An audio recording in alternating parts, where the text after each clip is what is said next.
Mes chers compatriotes, mesdames et messieurs, je m'appelle Dr Noël Tchagne Mwadjanvita, auteur du plan Marshall de Noël Tchagne pour la reconstruction et le développement de la RDC. Je suis 100% congolais. La RDC est la terre de mes parents, grands-parents et arrière-grands-parents du côté de mon père et de ma mère. La RDC a payé pour mes études primaires, secondaires et aussi universitaires. Je dois tout à mon pays et au peuple congolais. Ma connexion et ma loyauté à la République démocratique du Congo sont très fortes, totales, inconditionnelles et indiscutables. La terre de nos ancêtres, elle est sacrée. Je vous invite tous à protéger notre terre, qui est notre patrimoine commun, et à défendre l'intégrité du territoire et la souveraineté nationale, quelles que soient les conditions et quel que soit le moment. Car cette terre, c'est la seule dont nous sommes propriétaires à 100% et que personne ne doit nous l'arracher sous quelque subterfuge que ce soit.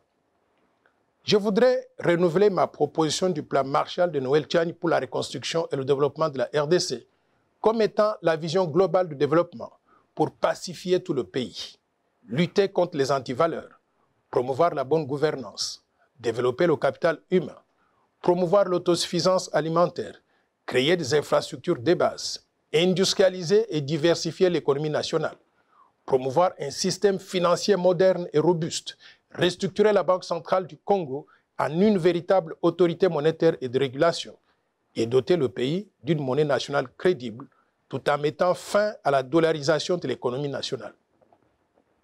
La finalité du plan Marshall de Noël Tchagne pour la reconstruction et le développement de la RDC, c'est de développer le pays et aussi d'éliminer la pauvreté dans laquelle croupit notre population actuellement. Le coût total du plan Marshall de Noël Tchagne pour la reconstruction et le développement de la RDC est estimé à 1000 milliards de dollars sur 15 ans pour faire progresser le produit intérieur brut par habitant de 450 dollars aujourd'hui à 15 000 dollars au moins en 15 ans, tout en créant au passage des emplois et en améliorant les conditions de vie de tous nos citoyens. Ceci est tout à fait possible car je suis convaincu que l'impossible n'est pas congolais. Mais nous ne pourrons pas réaliser ce rêve si la RDC arrivait à perdre sa souveraineté. C'est pour cela que nous devons nous battre pour protéger la souveraineté nationale, étant donné que le destin de notre pays se trouve dans les mains de ses filles et de ses fils que nous sommes. Pour préserver la souveraineté nationale, je propose que la fonction de président de la République démocratique du Congo soit réservée aux Congolais nés de mère et père congolais. La suite logique du verrouillage de l'accès à la présidence exige la même portée de la nationalité au dauphin constitutionnel du président de la République, c'est-à-dire le président du Sénat congolais. Le verrouillage doit aussi couvrir quelques postes de souveraineté nationale, qui sont le président de l'Assemblée nationale, le haut commandement militaire, le haut commandement du commissariat général de la police nationale, le directeur général des migrations, connu communément comme étant la DGM, l'administrateur général de l'Agence nationale des renseignements, connu comme étant l'ANER, les hauts magistrats de la République, le Premier ministre et les ministres régaliens, c'est-à-dire les affaires étrangères, l'intérieur, la défense, la justice et les finances. Beaucoup de compatriotes ont déjà compris les enjeux du fait de l'infiltration au sommet de l'État depuis plusieurs décennies dans notre pays. Ces compatriotes soutiennent ma position de verrouillage. Mais comme il faut s'y attendre dans une démocratie naissante, quelques compatriotes s'y opposent en avançant comme argument, d'une part, que la loi proposée serait discriminatoire parce qu'elle écarterait une partie des Congolais et certains candidats potentiels aux élections de 2023. Mais d'autre part, qu'il y a des sujets beaucoup plus importants et plus urgents sur lesquels on devrait s'attarder, notamment la misère dans laquelle croupit la population congolaise actuellement. C'est pour faire face à ces questions de pauvreté et de misère que j'ai proposé le plan Marshall, dont je venais de vous parler tout à l'heure.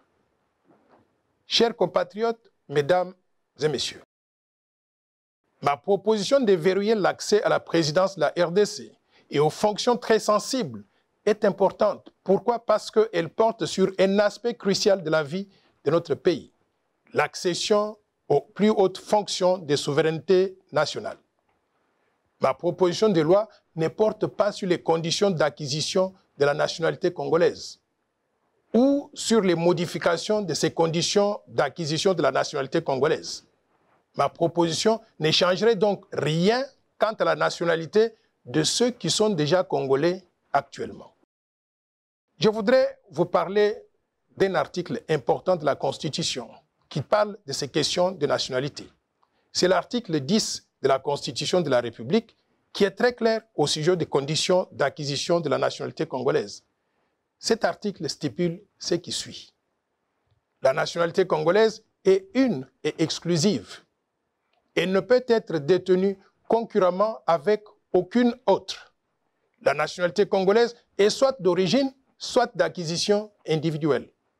Est congolais d'origine toute personne appartenant aux groupes ethniques dont les personnes et le territoire constituaient ce qui est devenu le Congo, c'est-à-dire actuellement la République démocratique du Congo au moment de l'indépendance le 30 juin 1960. Il y a une loi organique qui détermine les conditions de reconnaissance, d'acquisition, de perte et de recouvrement de la nationalité congolaise. Mes chers compatriotes, mesdames et messieurs, je propose aussi que les révisions prochaines de la Constitution de la République démocratique du Congo permettent aux Congolais ayant acquis des nationalités étrangères de recouvrer la nationalité congolaise d'origine, que personne ne doit perdre. Nous sommes nés Congolais, nous vivons Congolais, nous mourrons Congolais et nous serons enterrés Congolais. La nationalité congolaise, elle est sacrée. Personne ne peut l'arracher à qui que ce soit parmi nous. Sur le territoire national, tout Congolais devra se soumettre aux lois congolaises sans aucune possibilité d'invoquer une quelconque immunité du fait de la détention d'une nationalité étrangère. Au vu de l'histoire récente, il sera prudent, à mon avis, d'exclure la double nationalité avec tous les pays voisins de la RDC, et en particulier ceux qui ont eu des velléités d'occupation de la République démocratique du Congo, et ils sont connus. Chers compatriotes, mesdames et messieurs, depuis 1996, les armées du Rwanda, du Burundi et de l'Ouganda ont été rejointes sur le sol congolais par celles de Zimbabwe, de la Namibie, de l'Angola et de tous les pays du monde venus dans le cadre des opérations de maintien de la paix avec la MONUC d'abord et plus tard avec la MONUSCO. Ces soldats étrangers se sont accouplés avec les Congolaises et les Congolais, donnant naissance à des millions d'enfants qui sont tous Congolais d'après la Constitution actuelle. Nous acceptons tous ces enfants comme Congolais et ils ont droit à tout dans notre pays. Sauf que, pour des raisons de souveraineté nationale, nous devons restreindre l'accès à la présidence de la RDC et aux fonctions de souveraineté nationale en les réservant exclusivement aux Congolais nés de mère et de père eux-mêmes Congolais. Ceci éviterait l'infiltration au sommet de l'État à travers des compatriotes qui auraient de loyauté partagée entre la République démocratique du Congo et d'autres pays étrangers. Chers compatriotes, mesdames et messieurs, ma proposition de verrouillage porte essentiellement sur les conditions d'accès à la fonction de président de la République démocratique du Congo, c'est-à-dire sur les critères qui doivent être remplis pour être candidat au poste de président de la République. Pour le moment, ces critères sont définis par l'article 72 de la Constitution de la République démocratique du Congo qui stipule ce qui suit. Nul ne peut être candidat à l'élection du président de la République s'il ne remplit pas les conditions ci-après. 1. posséder la nationalité congolaise d'origine. 2. Être âgé de 30 ans au moins. Et 3. Jouir de la plénitude de ses droits civils et politiques. Et 4. Ne pas se trouver dans un des cas d'exclusion prévus par la loi électorale. Il convient de souligner que ma proposition de verrouillage vient apporter une condition supplémentaire, un critère additionnel, qui est de limiter l'accès à la présidence de la République démocratique du Congo aux Congolais nés de mères et de pères eux-mêmes congolais. Il est important de relever que ce critère additionnel vise à protéger l'intérêt national, la souveraineté nationale, la fonction suprême qui est celle de président de la République en évitant l'infiltration au sommet de l'État et en préservant la fierté d'être congolais et surtout d'être dirigé par un Congolais comme nous. Dans beaucoup de pays, il y a des dispositions qui protègent l'intérêt national et qui empêchent n'importe qui d'accéder à la magistrature suprême. De telles dispositions existent dans d'autres pays tels que le Cameroun, la Zambie, le Togo, le Gabon, le Maroc, l'Algérie, la Tunisie, le Burkina Faso et même la Turquie. Et aussi, elles existent dans des grandes démocraties telles que les États-Unis d'Amérique, où n'importe quel Américain ne peut devenir président de la République, donc des États-Unis d'Amérique.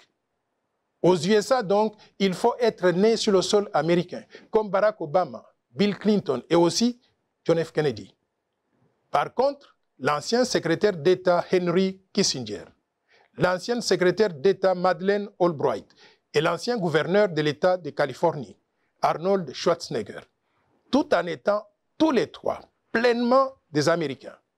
Ils ne peuvent prétendre à la fonction de président des États-Unis d'Amérique. Pourquoi? Parce qu'ils ne remplissent pas un des critères d'éligibilité, c'est-à-dire d'être nés sur le sol américain. Et pourtant, ce sont des personnalités très brillantes. Vous connaissez tous Henry Kissinger. C'était l'un des secrétaires d'État américains les plus distingués. Mais il ne peut pas accéder à cette fonction à cause de cette limitation. Je tiens à préciser que ma proposition de loi est impersonnelle. Elle ne vise aucun individu, étant donné qu'à ce jour, personne n'a déclaré sa candidature à la présidence de la République lors des élections de 2023. Ma proposition n'est pas discriminatoire. Pourquoi? Parce que dans tous les pays du monde, il y a des critères d'éligibilité. Ces critères sont déterminés et discutés à l'avance. Et dès qu'ils sont adoptés par le Parlement et promulgués par le président de la République, ces critères s'appliquent à tout le monde, sans distinction, sans exception et sans discrimination. C'est ainsi que, dans la plupart des pays, il y a par exemple le critère de l'âge. En France, par exemple, pour être candidat au poste de président de la République française, il faut avoir au minimum 18 ans. Par contre, en République démocratique du Congo, on exige du candidat à la présidence de la République démocratique du Congo 30 ans d'âge au moins.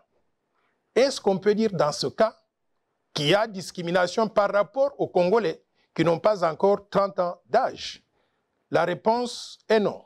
C'est un critère qui a été accepté par tout le monde et qui va s'appliquer à tout le monde aussi. Il convient de noter qu'en République démocratique du Congo, les conditions prévues par la Constitution sont complétées par des critères opérationnels, prévus par la loi électorale numéro 17/013 du 24 décembre 2017, modifiant et complétant la loi électorale numéro 06/006 du 9 mars 2006 portant organisation des élections présidentielles, législatives, provinciales, urbaines, municipales et locales, telles que modifiées à ce jour. C'est cette loi qui détermine, par exemple, le montant de la caution à déposer par tout candidat aux élections présidentielles. Mes chers compatriotes, mesdames et messieurs, est-ce que ma proposition de loi est opportune en ce moment précis? La réponse est oui. Lorsque la souveraineté du pays est menacée, il n'y a pas meilleur moment que d'agir immédiatement. Car si le risque identifié d'infiltration au sommet de l'État se matérialise, ce sera trop tard pour sauver notre pays. Le timing de ma proposition de verrouillage coïncide aussi avec les réformes proposées par d'autres organisations de la société civile ou même des partis politiques, tels que la CENCO, qui a présenté la feuille de route des réformes qui toucheraient à la CENI, la loi électorale et aussi la Constitution. Il y a aussi les idées de Martin Fayoulou, qui propose une CENI à présidence tournante. Il est donc opportun de recenser toutes les propositions de réformes institutionnelles, y inclut celle de verrouillage que je porte, afin d'opérer les révisions nécessaires à la CENI, la loi électorale et aussi la Constitution, une fois pour toutes, afin de baliser le terrain pour les élections apaisées en 2023, mais aussi au-delà. Mes chers compatriotes, mesdames et messieurs, je vous invite tous à participer à ce débat d'idées, de façon civilisée et patriotique, sans insulte ni dénigrement, dans le respect de la dignité de chacun, pour contribuer à un climat de paix et d'élections apaisées dans notre pays. Si ma proposition de loi est adoptée, la RDC ne prendrait plus de risque de donner la magistrature suprême et d'autres fonctions de souveraineté à des personnes dont le cœur, le sang, l'allégeance et la loyauté seraient ailleurs à défaut du corps physique dans notre pays. En démocratie, c'est la majorité qui gouverne. Les Congolais nés de mères et pères congolais étant les plus nombreux, il est normal et logique qu'ils aient l'exclusivité de la présidence du pays et les fonctions essentielles de souveraineté pour que nous puissions protéger ensemble notre fierté d'être Congolais, mais également notre souveraineté nationale. Pour terminer, je vous rappelle que tous les Congolais sont égaux. Ils sont les mêmes. Il n'y a pas un seul individu qui soit moins ou plus important que d'autres dans notre pays. Nous sommes des frères et sœurs. Nous devons rester unis et inséparables. Faisons l'essentiel pour protéger notre patrimoine commun tout en le préservant pour les générations futures. Vive la République démocratique du Congo. Vive le vaillant peuple congolais. Je vous remercie.